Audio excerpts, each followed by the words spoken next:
Opening. What happens when a superstar's car breaks down at a forgotten garage? Have you ever wondered what happens when a global superstar, someone you've only seen on the biggest stages in the world, finds himself stranded on the quiet edge of a forgotten Los Angeles neighborhood, desperate, frustrated, and in need of help? What if, instead of the flashy rescue one might expect, the only person around is a tired old man working alone in a dusty garage, sleeves rolled up, grease on his hands, and decades of stories hidden behind his quiet eyes? This isn't just another celebrity moment. This is what happened when Justin Bieber's Ferrari broke down. The sun was dipping low over Los Angeles that evening, brushing the skyline with a golden hue. Justin had just finished a meeting on the west side and decided to take the scenic route home. The sleek red Ferrari, a borrowed beauty from a close friend, was purring down the street when something unexpected happened. The engine coughed. Then again. And just like that, silence. No service nearby. No paparazzi. No entourage. Just Justin, the dead Ferrari, and the quiet hum of a city too busy to notice. Then, out of nowhere, he saw it. A tiny auto repair shop, half covered in shadows, nestled between a laundromat and a pawn shop. Faded paint on the sign read, "Carter's Auto Repair, honest work since 1974. He had no idea that walking into that garage would change everything. Inside, under flickering fluorescent lights, an old man worked alone.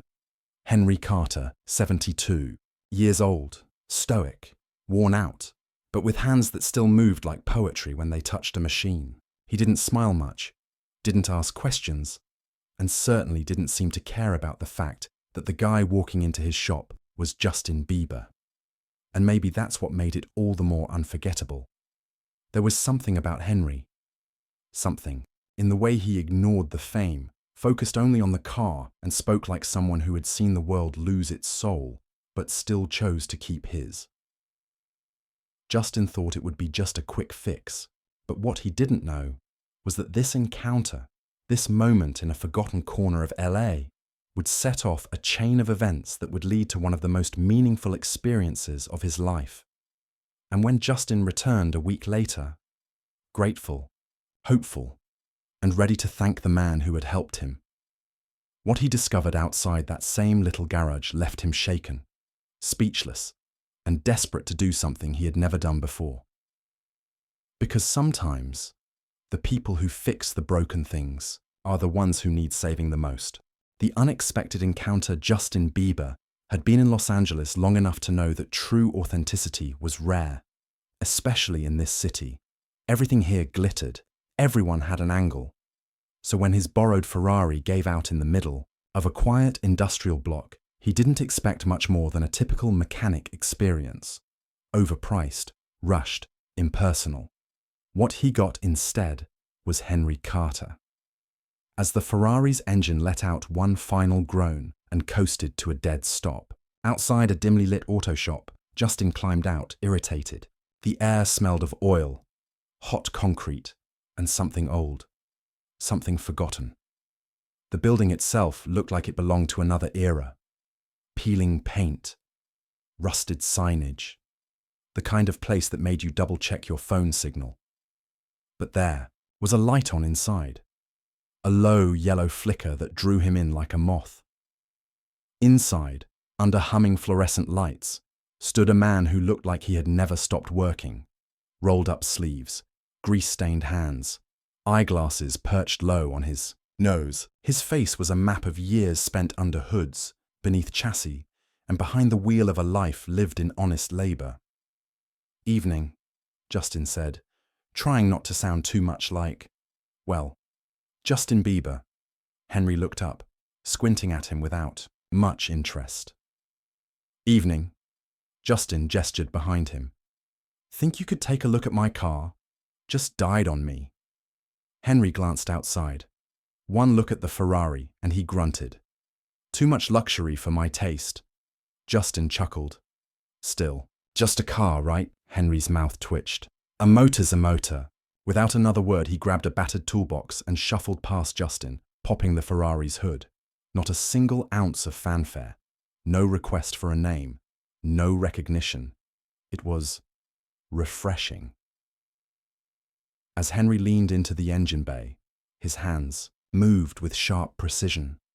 He wasn't guessing. He knew. He felt. Every wire, every belt, every valve had its story, and Henry knew how to read them all. It was like watching a surgeon work. Justin stood nearby, arms crossed, oddly captivated. "You work alone?" he asked. "Always have," Henry replied, his voice gravelly but not unkind. "These days, no one wants to fix things. They just swap parts and charge a fortune." Justin nodded. "I respect that. A real mechanic." Henry snorted. "Damn, right." But just as he leaned deeper into the engine, Justin noticed something. A small pause, a sharp inhale. Henry winced ever so slightly, pressing a hand to his chest for the briefest second before shaking it off like a fly. He said nothing. Justin said nothing too, but he noticed. "You've been doing this a long time," he asked, trying to shift the mood.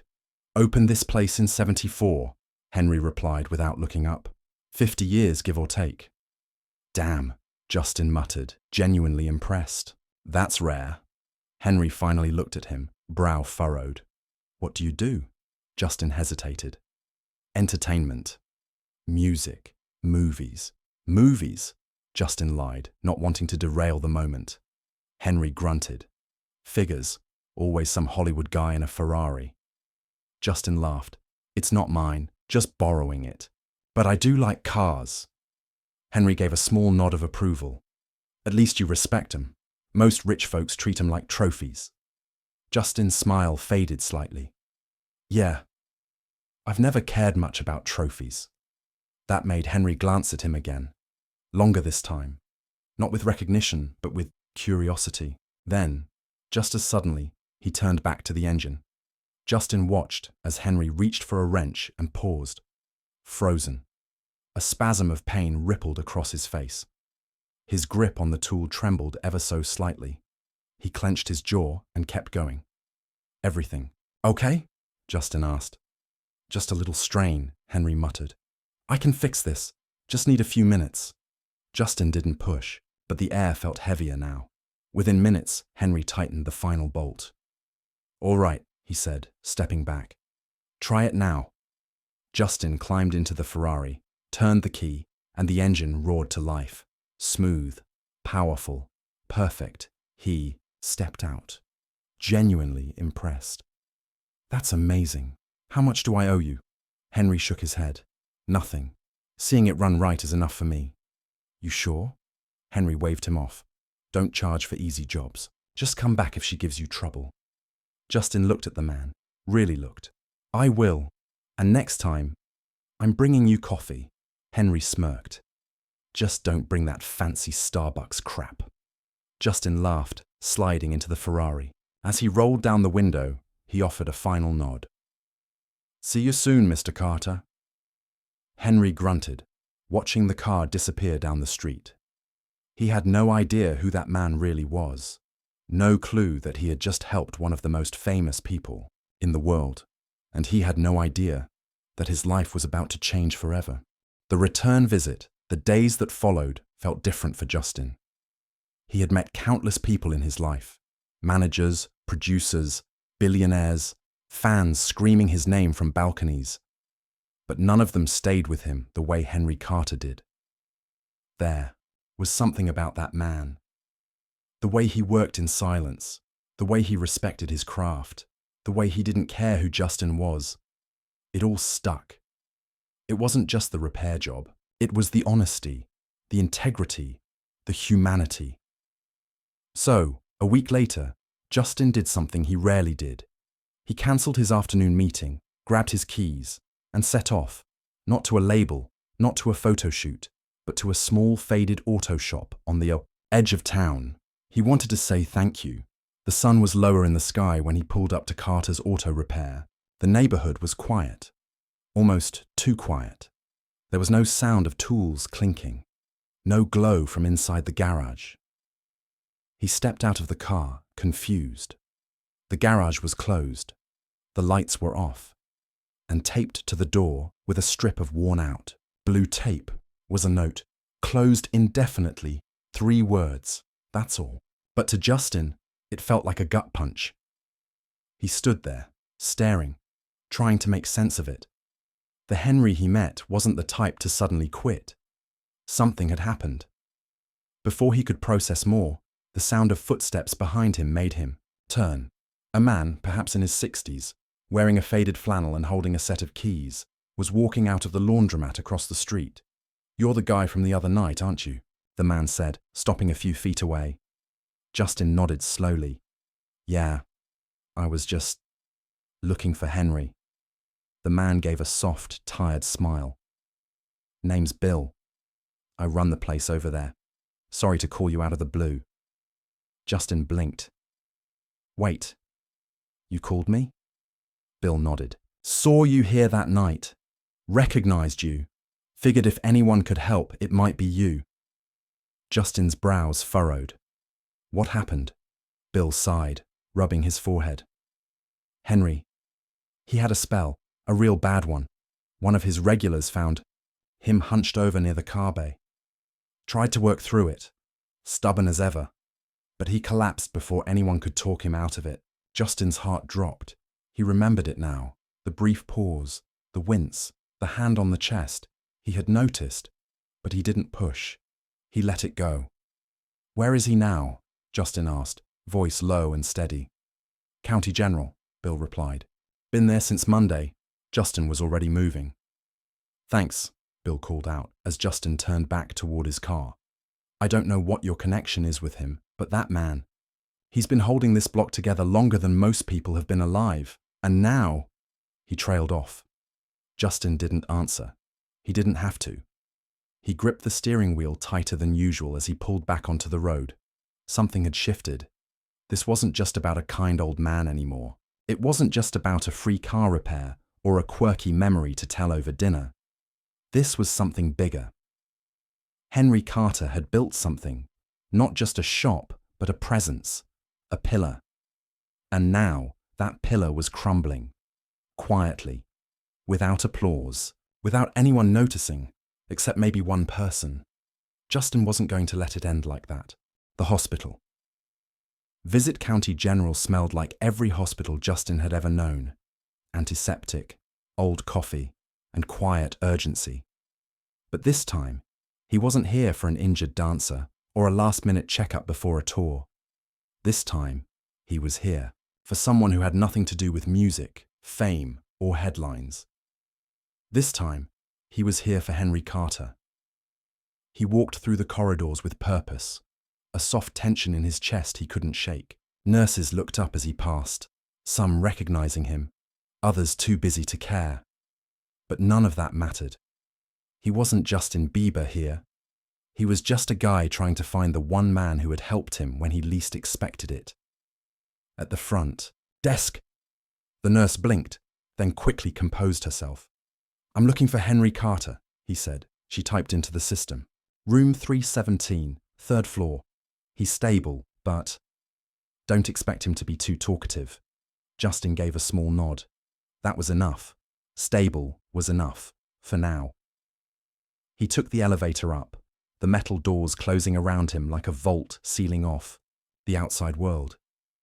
He watched the numbers tick upward, his thoughts racing even faster. Why hadn't he stayed longer that night? Why hadn't he said something when Henry winced? Why hadn't he done more? The elevator chimed.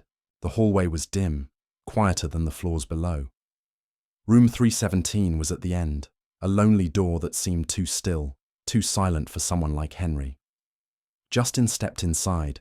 The man who had stood tall in a garage full of smoke and grit now lay under pale hospital sheets, a heart monitor blinking beside him. His skin looked thin, his hands resting quietly on his chest. But he was breathing. That was something. Justin just stood there for a moment. Then, "Don't tell me your car broke down again." The voice was raspy, tired, but still unmistakably Henry. Justin smiled, pulling up a chair. "Nope, still running like a dream." Henry snorted, then winced, his hand moving toward his chest. Justin's smile faded. How bad is it? Henry shrugged, or tried to. Doctors say my heart's like an old engine that doesn't want to fire right anymore. Can't swap it out, though. Not like a carburetor. Justin's jaw tightened. This isn't just a bad week, is it? Henry looked at him, long and hard, then finally said, No, it's not. There was a silence. Not awkward, just heavy. Justin leaned forward. Henry, I want to help. Henry chuckled, dry as desert air. Kid, I know who you are. You're rich, you're famous, and whatever you're about to say, it's probably going to involve money. Justin didn't blink. I want to pay your medical bills. Henry turned his head slowly, his expression unreadable. After a long pause, he shook it. No. Justin's voice dropped. Why not? I don't take handouts. It's not a handout, Justin said, firmer now. It's respect. But Henry was unmoved. I've stood on my own 2 feet my whole life, kid. I'm not about to change that now. Justin exhaled, leaning back in the chair. He understood pride. He understood independence. But this wasn't about ego. This was about survival. Then, an idea sparked. You built something, Henry, Justin said suddenly. And you're just gonna let it die? Henry frowned. What the hell are you talking about? Your shop, your work, the people you've helped. What happens when you're not there anymore? Henry sighed. I guess it closes. Justin tilted his head. Does that sit right with you? Silence. For a moment, Justin thought he'd pushed too hard, but he saw it, the flicker of doubt, in Henry's eyes. The weight of legacy. Then Justin leaned forward again. I have an idea. Henry narrowed his gaze. Oh, I bet you do. Justin smiled, just a little. Just hear me out. Because if Henry Carter had spent his life fixing broken engines, then maybe it was time someone helped fix something for him, and this time, it wasn't going to be with money. A plan for legacy. Justin left the hospital that evening with something burning in his chest. It wasn't just concern, it wasn't just guilt, it was purpose. Henry Carter had given his whole life to a neighborhood that was slowly forgetting him. A man like that, honest, stubborn, quietly brilliant, deserved more than a silent ending in a hospital bed. But Henry would never accept charity. That much was clear. So Justin started thinking, not about money, but about legacy. That night, he sat at his kitchen counter, laptop open, searching for every mention of Henry Carter he could find. What he discovered didn't surprise him, but it still shook him.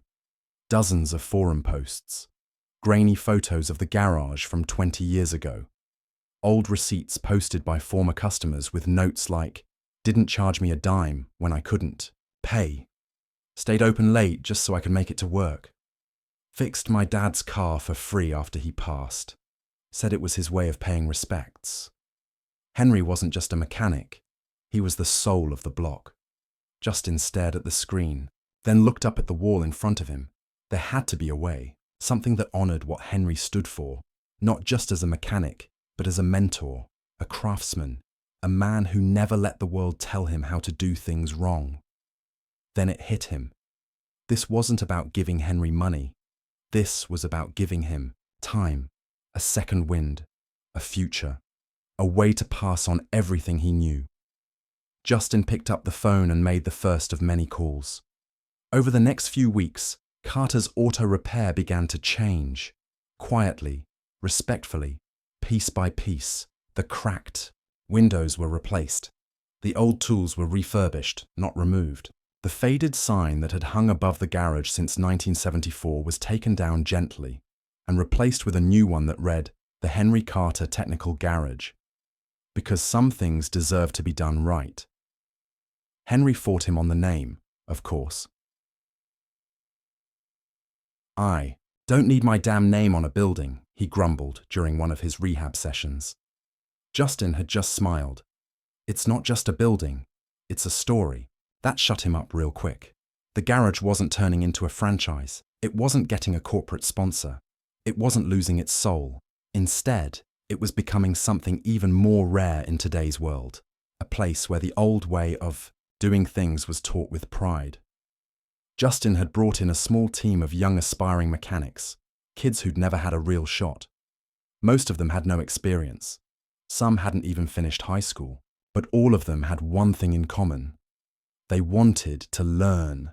And Henry, grumbling, sarcastic, relentless Henry, taught them. He barked orders like a general, corrected mistakes with no sugarcoating.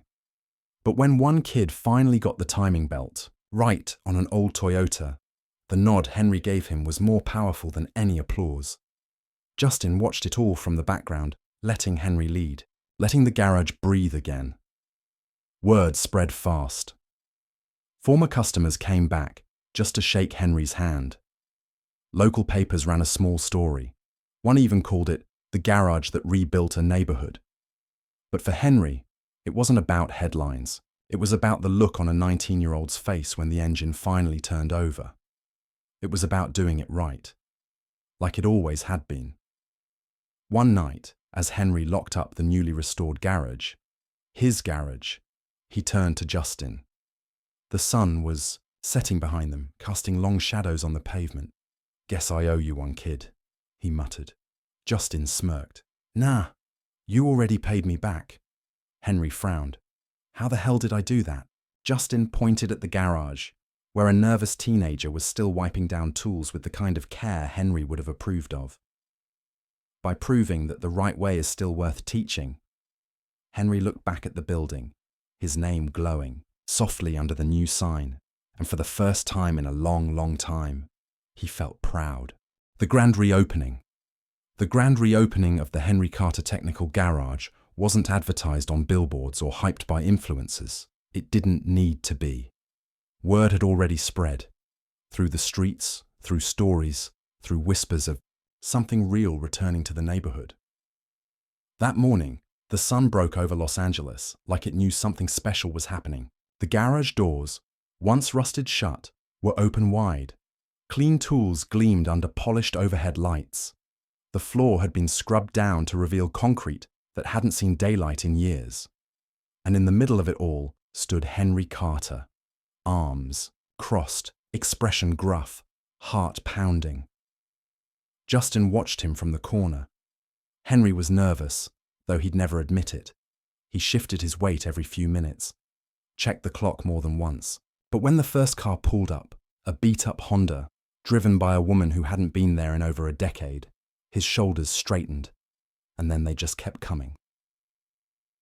One by one, people filled the garage.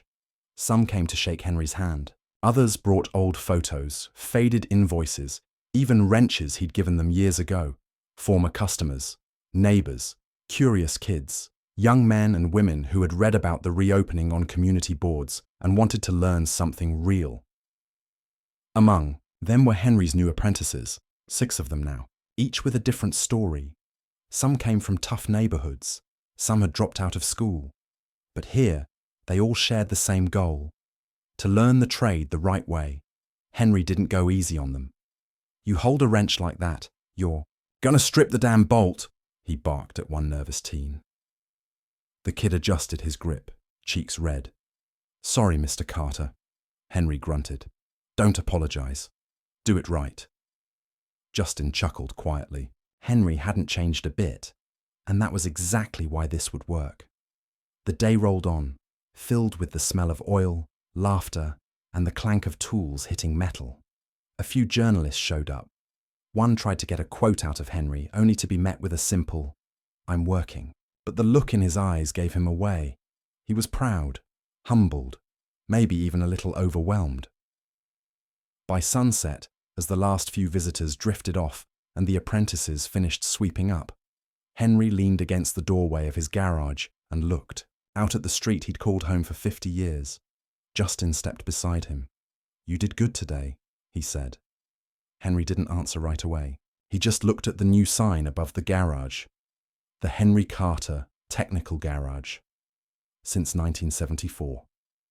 because some things deserve to be done right. You know, Henry said finally, I never thought I'd be here for something like this. Justin glanced at him. What?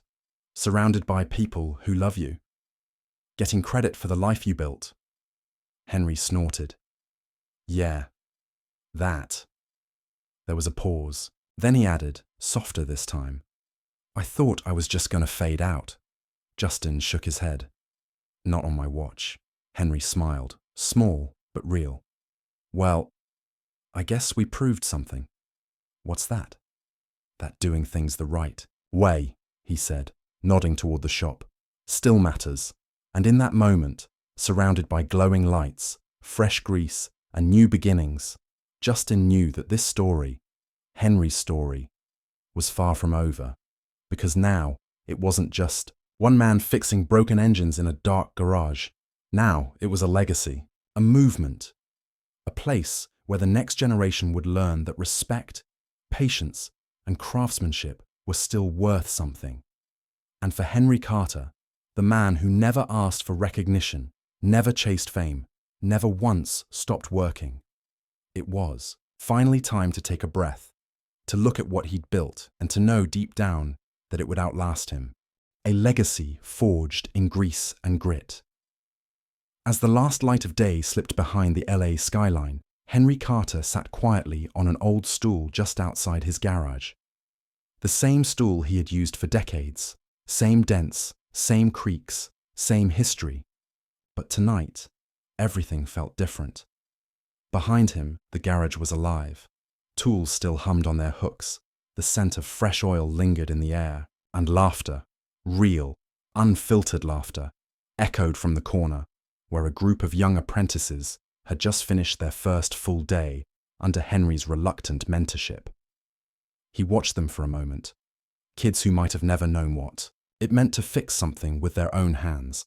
Now they had a place, a teacher, a future. Justin stood nearby, sipping from a takeaway cup that wasn't Starbucks, as promised. You all right? He asked. Henry nodded slowly, then whispered, Yeah, I am. And maybe for the first time in years, he meant it. Because somewhere between the coughing engine and the grand reopening, Henry had rediscovered something he didn't even know he'd lost: purpose. Not just in repairing machines, but in repairing people. In passing on the part of himself that couldn't be bought or sold. The part that lived in grease-stained tools and honest work. Justin didn't need the thanks. He didn't want the spotlight. He was just a man who saw another man being forgotten and did something about it. And in doing so, he reminded all of us of a truth we too often overlook. The world doesn't need more fame. It needs more Henry Carters. People who do the right thing, even when no one's watching. People who fix what's broken and teach others how to do the same. So maybe the next time your car breaks down, the next time life stalls unexpectedly, the next time you think no one notices the good you put into the world, remember this story. Remember the man who never asked for anything and ended up building everything that mattered. And remember that sometimes the smallest garage holds the biggest legacy. What did this story make you feel? Drop a comment. Share your thoughts. Tell us about a moment when a stranger changed your life, like if this story moved you. Share if you believe in kindness, craft, and community.